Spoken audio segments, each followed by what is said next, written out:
TDP అధినేత చంద్రబాబుపై YCP MP అభ్యర్థి కేశినేని నాని ఫైర్ అయ్యారు. 2018లో మోదీని ఇష్టారీతిన మాట్లాడి ఎన్డీఏలో నుంచి బయటకొచ్చారన్నారు. అప్పుడు ఎందుకు విడిపోయారు, ఇప్పుడు మళ్లీ ఎందుకు కలిశారని ప్రశ్నించారాయన. పోలవరం ప్రాజెక్టుకు నిధులు, ఏపీకి స్పెషల్ స్టేటస్ విషయంలో గతంలో చంద్రబాబు చేసిన వ్యాఖ్యలను గుర్తు చేశారు కేశినేని నాని. మోడీ గారిని నాన్న మాట్లాడినాడు చంద్రబాబు నాయుడు బీజేపీ కూడా స్పెషల్ కేటగిరీ స్టేటస్ ఇవ్వట్లేదు ఈ రాష్ట్రానికి అని చెప్పాడు. పోలవరానికి నిధులు ఇవ్వట్లేదని చెప్పాడు. విభజన హామీలు చేయట్లేదని చెప్పాడు. అట్లాగే రాజధాని నగరానికి 1,00,000 కోట్లు అడిగితే 1,500 కోట్లు సరిపెట్టారని చెప్పాడు.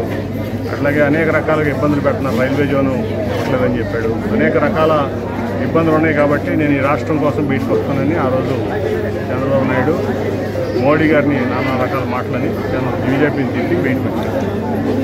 అట్లాగే 2019లో ప్రజాసం గురించి చెప్పారు చంద్రబాబు నాయుడికి. అట్లాగే మళ్ళీ ఇవాళ మోడీ గారితో బీజేపీతో జరగట్లేదు చంద్రబాబు నాయుడు ఎన్డీఏ. విజయవాడ వెస్టులో సుజనా చౌదరి డబ్బులిచ్చి పోటీ చేస్తున్నారన్నారు వైసీపీ ఎంపీ అభ్యర్థి కేశినేని నాని. రాజకీయ పరిణితి ఉన్న నియోజకవర్గంలో బీజేపీ అభ్యర్థి ఎట్టి పరిస్థితుల్లోనూ గెలిచే అవకాశం లేదన్నారాయన. వైసీపీ అభ్యర్థి ఆసిఫ్ను అఖండ మెజార్టీతో గెలిపించాలని ఓటర్లకు విజ్ఞప్తి చేశారు కేశినేని నాని.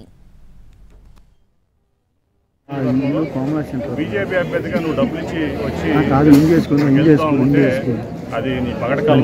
ఖచ్చితంగా ఇక్కడ నిన్ను ప్రజలందరూ తిరిగి కొడతారు.